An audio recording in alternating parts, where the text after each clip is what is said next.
2. Ace of Wands. A woman dreamed in the darkness. Her name was Jane Page, Sally Carpenter, Elizabeth Pinner, Christine Denison, Penny Holmes, Stephanie Lister, and many others. She could be whoever she wanted to be, or whoever she was required to be. She never used her real name anymore. There was a serial number buried somewhere in a computer file. That was all that remained of her real self. She loved the freedom of not being tied to a single identity. Sally Carpenter was a housewife. Elizabeth Pinner made dresses. Christine Denison was a student. Penny Holmes a secretary. Stephanie Lister ran a painting business. Jane Page was something in computers. No matter which job she claimed, her work was the same. She dreamt that she was required to be Jane Page. She fell through the darkness, lost in the patterns of her bodiless mind. The dark was warm and infinite. She dreamed patterns of total order, a private world of angels and straight lines, sanity and uniformity. There was someone singing in the back of her dream. She couldn't ignore it, but she couldn't concentrate on perfection while the song distracted her. There was a hissing, guttural voice crackling in the high notes of the song, whispering to her, whispering her name. Crazy Jane, crazy, crazy. She dropped through the darkness, dreaming the darkness. Question: why is it so bloody dark in here? Ace had a headache, a vicious, slow throbbing of muscles beating against the inside of her skull. Movement was agony. There was no justice in the universe. She hadn't been drinking. She lay still on her bed in her room in the TARDIS, staring at the darkened square of ceiling, trying not to move even when the shape of the pillow became uncomfortable beneath her head. She couldn't sleep, couldn't think straight, couldn't do anything, and there was someone slicing chunks out of her brain with a blunt knife. Hell must be something like this, with time off for good behaviour. She whiled the night away, working her way through a complex train of interconnected, trivial thoughts. One thought led to another, and another, in a meandering line through her memories.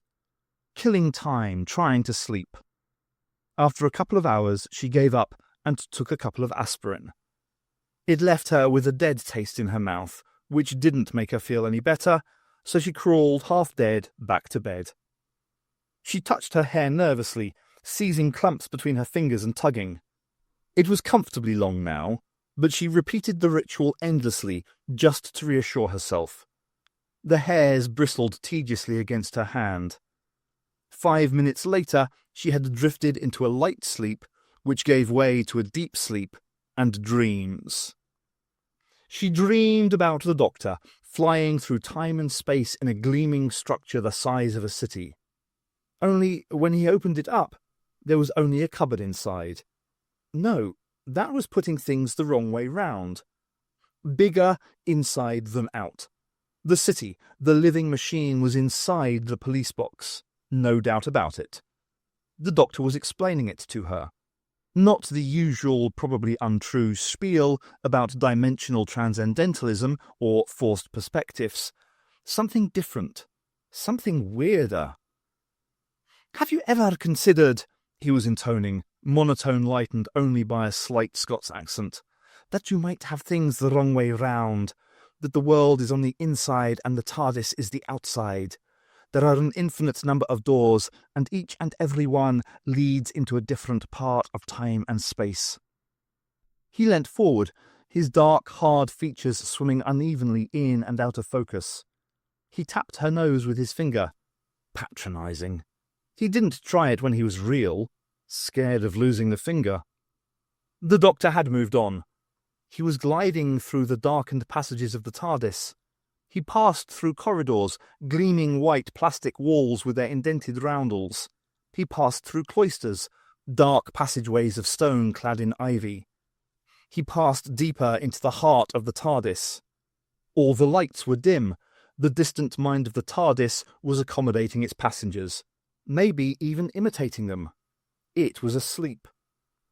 The doctor was moving through the corridors like a haunted man. A fiery but dark purpose burned in his sharp grey eyes. Stalking the passageways of his home, seeking out the dirty walls and slapping on thick layers of white emulsion before anyone else could see them. And then Ace woke up.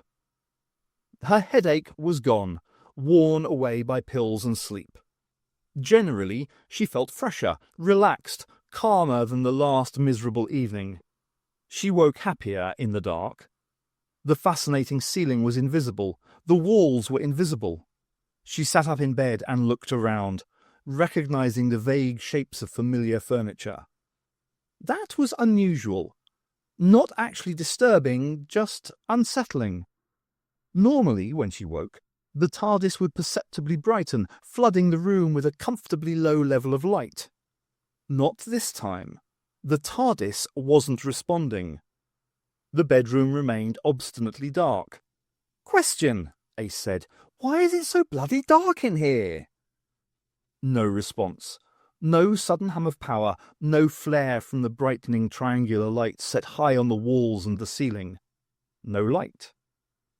Ace toyed with the idea that the Doctor had been messing around with the TARDIS environment circuits.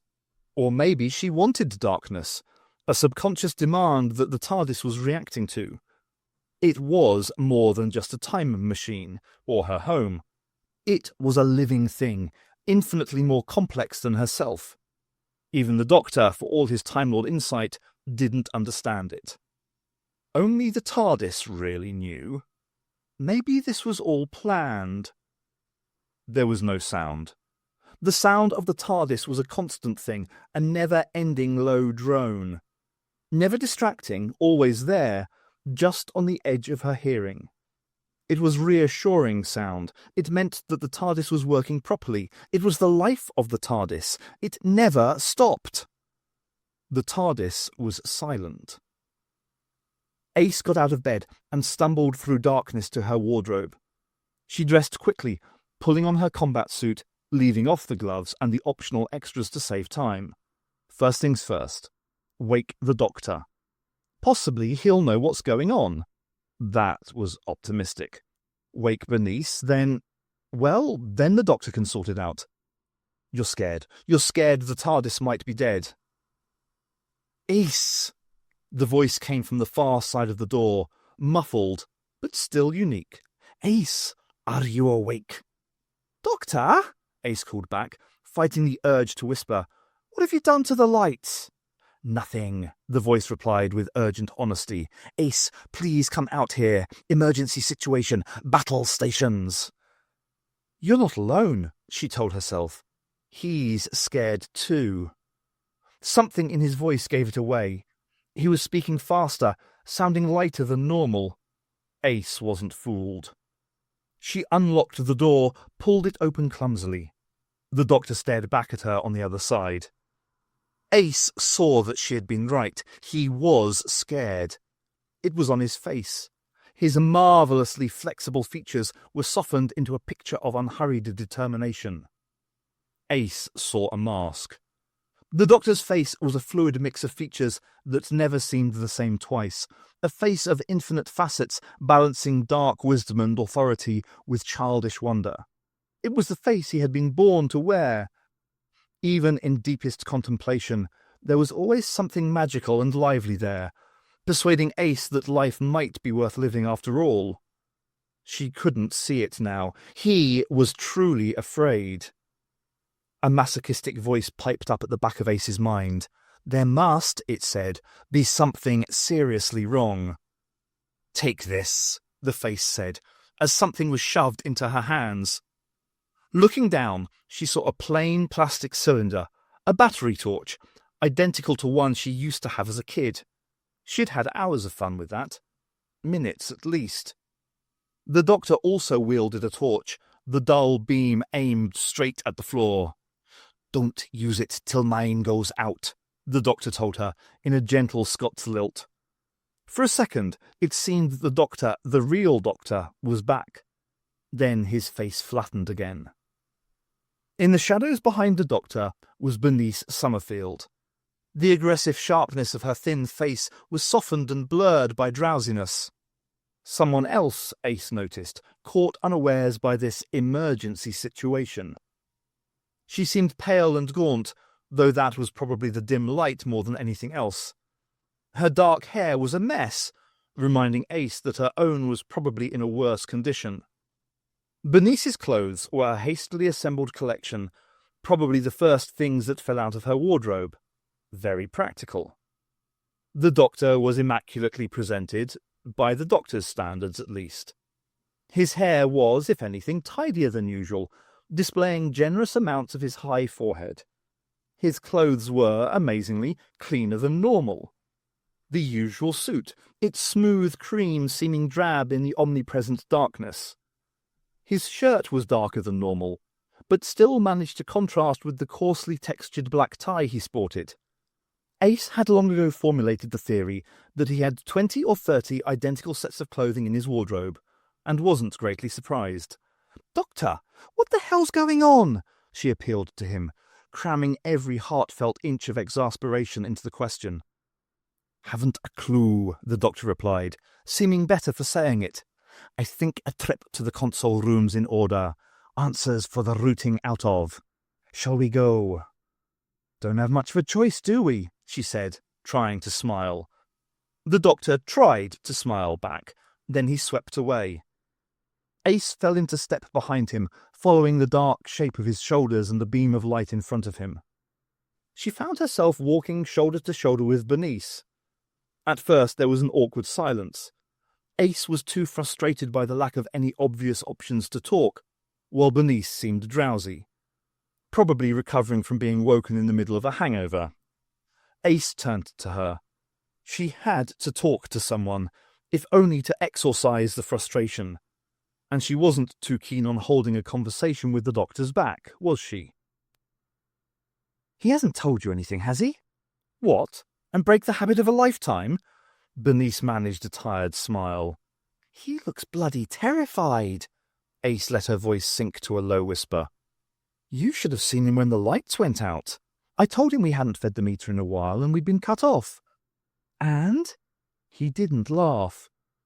"Do you think we have a crisis?" Benny sounded tense and cheerful. Ace found she didn't want to answer.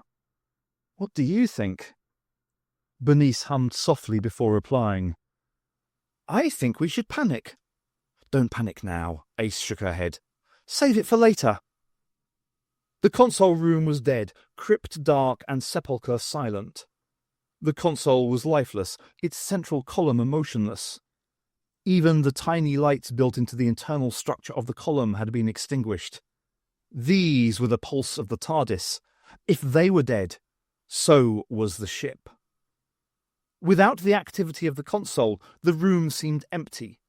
It was a massive room anyway, but now it seemed cavernous. It was the burial ground for something ancient and incomprehensible. Ace felt like she was disturbing hallowed ground. Their footsteps echoed off the walls. The doctor didn't seem to feel the heavy atmosphere. Either that or he was doing a good job of ignoring it. He made for the console. Ace and Bernice edged uneasily along the periphery of the room, watching the doctor work. Ace enjoyed getting involved in the mechanics of the TARDIS, but this was one time that the doctor could have the centre to himself. Bernice was watching the doctor with clinical detachment, one professional in one field observing another. When she moved, it was stiffly, carefully measured. Ace could see that she was one step from panic. Grudgingly, Ace admitted that she was too. It depends, she thought, on what the doctor does. He was a small man, but as he leant over the console to study the dead instruments, his silhouette contracted. His head shrunk into his shoulders as he leant further forward. A ghostly torchlit reflection of his face appeared in the central column, twisting in the curve of the glass. There was something about the inhuman silhouette that Ace found eerily familiar. It was just like normal. The doctor, working in a well-lit console room, bent over the console, his face set in concentration, head lowered to display a receding hairline. He might have been setting coordinates or reading from a rare first edition perched on the console top, taking readings from delicate instrumentation, thumping the delicate instrumentation whenever he didn't like the readings. It was one of the regular features of Ace's life. The difference now was the darkness and the desperate atmosphere. He worked faster than usual. Normally he was careful. Now he circled the console, fruitlessly trying to find something, anything that worked. Ace watched his frustration grow. After a few minutes, he straightened up to stare stone-faced at his companions. Almost in unison, they moved to join him at the console. "Everything's dead," he said softly. He leaned forward again and tapped on the console top. He straightened up, and Ace was surprised to see his smile. "Phenomenal power," he said, slowly and softly. Ace felt herself smile too, involuntarily. The real Doctor was back, magical and lively as ever. Nothing had been explained, but that was further proof that the Doctor was back. "Pardon?" she heard Benny distantly. "Sorry, no," the Doctor mumbled. "This reminded me of a sticky situation I've been in before. Daleks, perhaps? No, this is different. Please," Ace wanted to scream, "don't say that we're perfectly safe." "We're perfectly safe," the Doctor continued. Ace scowled. "That's very encouraging," Benny chimed softly. "Please don't spoil the effect by adding, 'until the air runs out and we asphyxiate,' or something similar." The Doctor shook his head without looking up. "Not all the systems have been shut down. The TARDIS is dormant, not dead," he stated, with uncharacteristic simplicity. "All the essential systems are working perfectly. Oxygen." He shot a wry glance at Benny. "The lights are down," Ace pointed out. She shivered. "And the heating?" "Yes, but the internal gravity's on. We can live without light. We can't live without the shell that keeps the vortex out, or the failsafe that stops the TARDIS from erasing itself. And the heart, the basic life and mind of the TARDIS, is being sustained." "Okay, it's a blackout, but we're alive. Why?" "I don't think," Bernice began slowly, glancing between Ace and the Doctor, "there's anything wrong with the TARDIS. This is external. We've been nobbled." "Right," the Doctor continued. "We're still in flight. There's an external force that's moving us under its own steam to its own destination." "Doctor," Benny murmured. "You're saying it's moving us?" Ace queried, ignoring Benny, who was trying to catch her eye. "It must have bloody massive energy reserves, right?" The Doctor shook his head vigorously. Manic light gleamed in his pupils. "Massive is an understatement. It would have to be the equal to the Eye of Harmony at least. Which means," he fixed Ace with a steely glare, "when we land, I want you to be polite to everyone you meet." "What, you think I wouldn't?" Ace retorted, feeling reassured enough to try some honest sarcasm. "Fascinating though this all is," Benny purred, "I think the Time Rotor's trying to attract our attention." Ace looked. There was a small light burning in the heart of the column, flickering weakly like a dying candle. Ace automatically glanced upwards at the lights set on the walls. These remained dead. She looked back at the console. The light there had grown noticeably larger and brighter, too bright to be the normal column lights.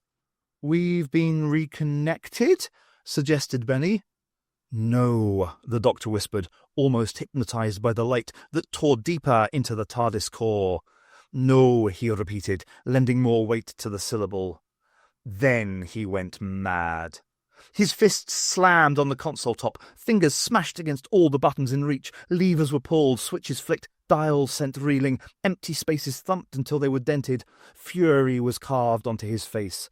Pure, near bestial rage, caught in the now blazing light from the Time Rotor. "This is my ship," he screamed, staring into the glare. "My ship." The lights screamed too. The delicate rods and instruments inside were drowned out by its brilliance. As the light grew more intense, it sang. A simple, high-pitched harmonic radiating out of the column across the room. Ace found it almost soothing. Benny turned away, lost to the turbulence around her. The doctor it drove into a deeper fury. He still mouthed the same anger, but it came out silent, washed away by the music of the light. His face was caught in the golden white light. He might have been weeping. Ace called to him, but even she couldn't hear. The light seeped from the console and burned into the room. Ace flung her arms in front of her face and turned away, the image of the doctor still staring into the core of the agonizing light caught inside her eyelids. The music reached a crescendo. The console room bleached out in a holocaust of white. The shape punctured the universe, flooding into the gaps between atoms. The cosmos retaliated, forcing back the intruder. The shape shimmered in and out of existence, fighting to maintain its grip on the universe. Gradually, it solidified. The lights were drawn by the sound more than anything else.